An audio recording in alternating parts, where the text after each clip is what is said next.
Imagine this, an off-duty FBI agent, a man sworn to protect and serve, finds himself on the wrong side of the law, not for a crime, but because of his appearance. Meet Agent Marcus, a highly trained professional who happens to wear his hair in long, neat dreadlocks. While heading home one evening, he's pulled over by local police for a routine stop. What happens next leaves everyone questioning the thin line between perception and prejudice. As tensions rise, Marcus remains calm, but the officers begin to make assumptions, treating him like a suspect rather than a fellow law enforcer. The situation escalates in ways no one could have predicted, leading to an unexpected revelation that changes everything. What did the officers discover? And how did Marcus respond in the face of this injustice?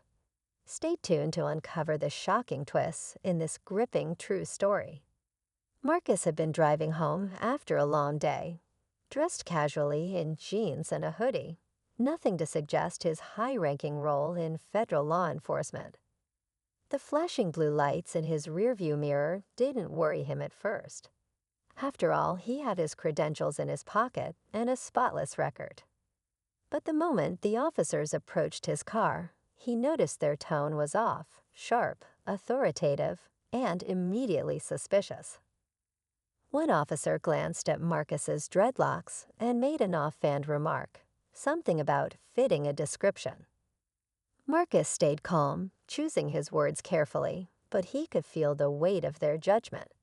They asked him to step out of the car, their questions becoming more invasive. Why was he in this neighborhood? Where was he coming from?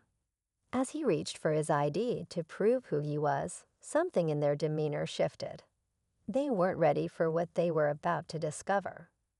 As Marcus handed over his ID, the officers froze for a moment, their eyes flickering between his badge and his face.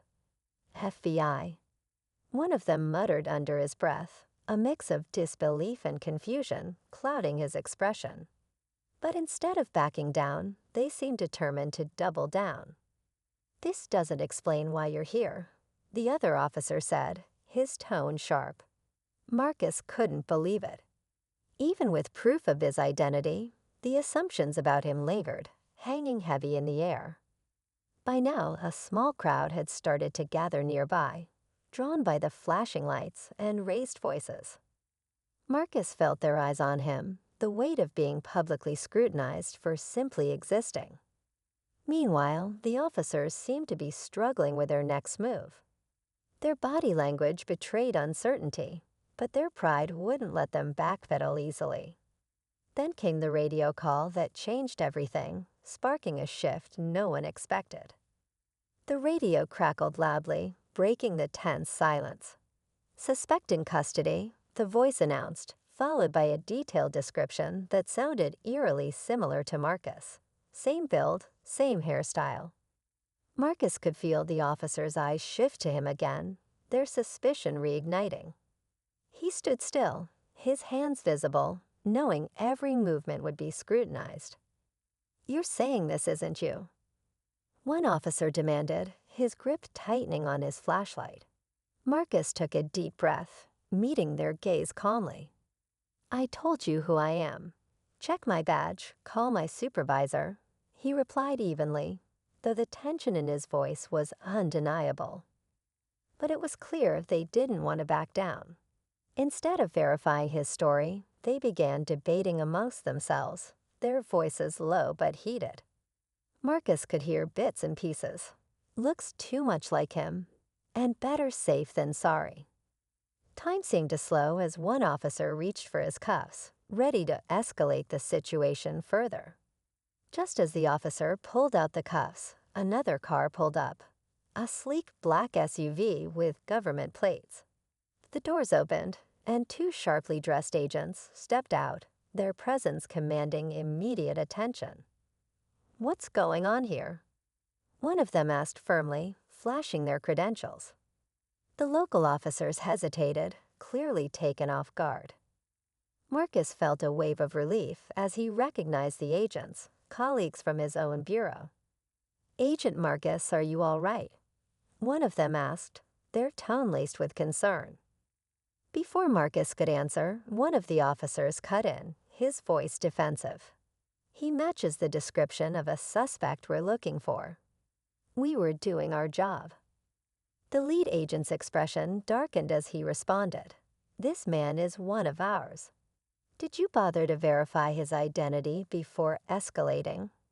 The officers exchanged uneasy glances, but before anyone could respond, a sudden update came over the radio, revealing a detail that no one saw coming. The radio crackled again, louder this time. Be advised, suspect in custody confessed, does not match original description. All units stand down. The officers froze, the weight of their mistake sinking in as the words echoed through the tense night. Marcus took a deep breath, steadying himself as the realization hit everyone. The man they were after had already been caught. The lead agent stepped closer, his voice cutting through the silence. You targeted him based on nothing but assumptions, he said, his tone sharp but measured. Do you understand the damage you've done here? The officer stammered, fumbling for excuses, but Marcus held up a hand to stop them. Enough, he said quietly, his composure unshaken. Let's focus on what matters, accountability. As the agents escorted Marcus to their SUV, one of the officers called out, "We were just doing our job." Marcus turned back, his voice calm but firm. So was I. As Marcus rode away in the SUV, the weight of the night's events lingered. He stared out the window, reflecting on how quickly perceptions could cloud judgment. It wasn't the first time he had faced this kind of bias, but it was a reminder of how much work was still needed to break down stereotypes and build understanding. Back at the bureau, his colleagues rallied around him, offering support. For Marcus, it wasn't about seeking revenge or holding grudges. It was about turning the experience into a lesson. The incident was formally reviewed, leading to mandatory training for the officers involved, focusing on implicit bias and de-escalation tactics. Marcus chose to speak out about the experience, not for attention, but to spark change. Respect and accountability must go both ways, he said in an interview. His story became a powerful reminder that progress starts when we face uncomfortable truths and commit to doing better.